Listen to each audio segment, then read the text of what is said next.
Let's go through a review of evaluating logarithmic expressions. Now, most students have trouble with evaluating logarithmic expressions because they forget what exactly a logarithm means and it represents. So here is an equation of a logarithm. And I think the easiest way to remember and understand logarithms is to put it into its exponential form. Now, this might not make that much sense to you in terms of b to the y equals x. So what I always like to do is start with a general equation in exponential form that you do know is true and that you understand, and rewrite it in logarithmic form. So 2 raised to the third power equals 8. If I was going to now convert this back into an exponential form, it would look like this. Log base 2 of 8 is equal to 3. So again, what the logarithm has is it has a base, it has an argument. So when we're looking at a logarithm, we're having the base is being raised to what power to equal its argument. Now, sometimes that when we're doing problems with evaluating logarithms, that's pretty easy. We can actually just evaluate it simply on that. However, sometimes when we're thinking about just or trying to do it in your head, it is a little bit more confusing. So in those instances, what we're going to do is utilize some properties of logarithms, which I mentioned in another video, so therefore you guys can get a handle of what's going on. So let's go and take a look at a first example. So in this case, I have log base 5 of 25. And if we're looking to evaluate this, again, what we're looking for is 5 raised to what number is going to equal 25. Well, hopefully you understand that 25 is a square number because 5 squared equals 25. So the value of this logarithm is simply just going to equal a 2. Now, what about if you have a base that is going to be larger than what your argument is? How is that going to make sense? Well, to understand sometimes problems like this, what I like to do is rewrite this in exponential form. So we don't know what the value of log base 81 of 9 is. So we're going to go ahead and write an x in here. Now, if I go ahead and rewrite this in its exponential form, it would look like this. 81 raised to the x is going to equal to a 9. Now again, I have no idea what 81 raised to, 81 raised to what power is going to equal 9. However, there are some other rules that I want to be able to apply here. And the first rule that I think is going to be so helpful is what we call our one-to-one property. I mentioned this in, again, the properties video. If you have b to the x equals b to the y, then x has to equal y. So again, that's only true when your bases are exactly the same. These bases are not exactly the same. So is there something that I can rewrite 81 as well as 9 to, so therefore their bases would be exactly the same? Well, again, 81 is a square number. I can rewrite that as a 9 squared to the x, and I can rewrite a 9 as raised to the first power. Now, using some rules of exponents here, I can rearrange this to 9 to the 2x, or just multiply those out, equals 9 to the first power. Therefore, 2x equals 1, divide by 2, x is equal to 1/2. So I just used the x here as a place value, but in reality, log base 81 of 9 is just simply going to equal a 1/2.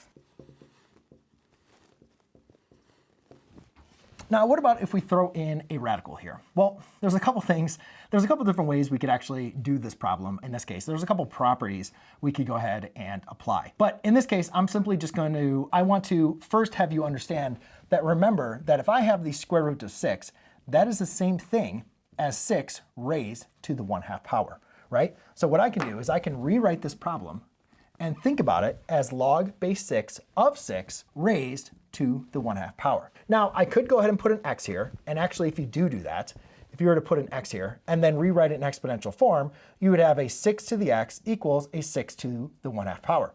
So hopefully you guys recognize, oh yeah, x has to equal a 1/2. However, I don't want to do it that way, even though that's perfectly fine. I want to remind you of another logarithmic property. If I have log base b of b raised to the x, then that is just going to equal to an x. So in reality, I can actually evaluate this problem very easily. If I have the same base as my argument and it's raised to the power, the value is simply just going to be that power.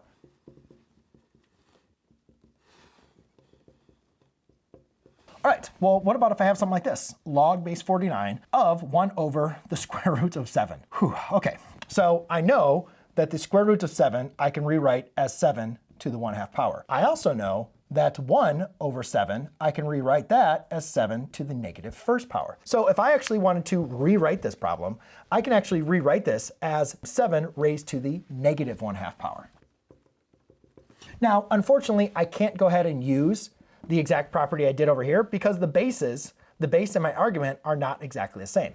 So in this case, I am actually going to want to use my one-to-one property to kind of better understand this. So if I have this equal to x, now what I can simply do is go ahead and rewrite this in exponential form. 49 raised to the x power is equal to a 7 raised to the negative 1/2 power. And again, just like I did up here, I recognize that 49 can be rewritten as a 7 squared. And now I can go ahead and utilize the one-to-one property, and therefore my powers of 2x is equal to a negative 1/2, divide by 2, and you can see that x is going to equal to a negative 1/4, right? Because again, remember dividing by 2 is the same thing as multiplying by a 1/2. So therefore, this answer is a negative 1/4.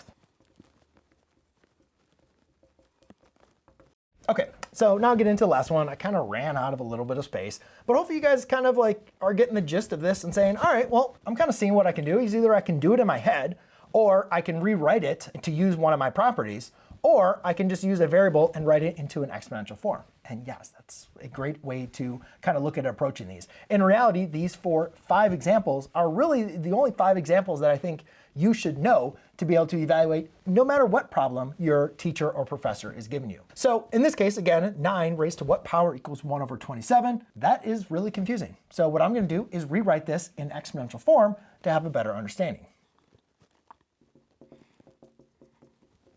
Now, I erased it over here, but just remember, if I have 1 over 27, I can rewrite that as 27 raised to the negative 1st power.